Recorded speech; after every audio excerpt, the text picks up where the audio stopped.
चाचा जरा 1 किलो चीनी दे दो। बिटुआ मोटरसाइकिल कहाँ गई तुम्हारी?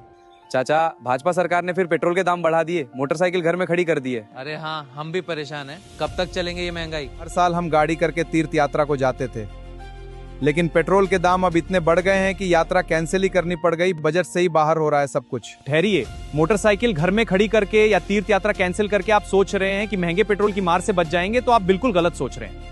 पेट्रोल डीजल महंगा होने का मतलब बस आपके व्हीकल से नहीं है। जब पेट्रोल डीजल महंगा होता है तो सब्जियों दालों को खेतों से मंडी तक पहुंचाने वाले ट्रकों का किराया बढ़ जाता है, इसलिए सब्जी दाल महंगी हो जाती है। दूध के ट्रांसपोर्ट का खर्च बढ़ जाता है तो दूध महंगा हो जाता है। फल और दूसरी फसलें सबके खेत से मंडी और मंडी से दुकान तक पहुंचने का खर्च बढ़ जाता है। खेतों में ट्रैक्टर, पानी के पंप, हार्वेस्टर डीजल से चलते हैं। डीजल महंगा होने से खेती की लागत बढ़ जाती है। रॉ मटेरियल लाने और तैयार माल भेजने में फ्यूल यानी तेल लगता है, इसलिए कपड़े, सीमेंट, लोहे, इलेक्ट्रॉनिक्स और ऐसे कई सामानों की लागत बढ़ जाती है, जिससे ये सब भी महंगे हो जाते हैं। बस किराया, ऑटो टैक्सी, ट्रक भाड़ा, फ्लाइट टिकट सबके रेट बढ़ जाते हैं, जिसकी महंगाई की मार भी आपको झेलनी पड़ती है। कंपनियां अपने प्रोडक्ट्स के प्राइस बढ़ा देती हैं। लो भैया, हम खुद को खुशकिस्मत समझ रहे थे कि हम पूरे दिन दुकान पर बैठे रहते हैं, कोई गाड़ी घोड़ा नहीं चलाते, तो हम पर पेट्रोल डीजल महंगा होने का कोई असर नहीं पड़ेगा। पर हम कितना गलत सोच रहे थे।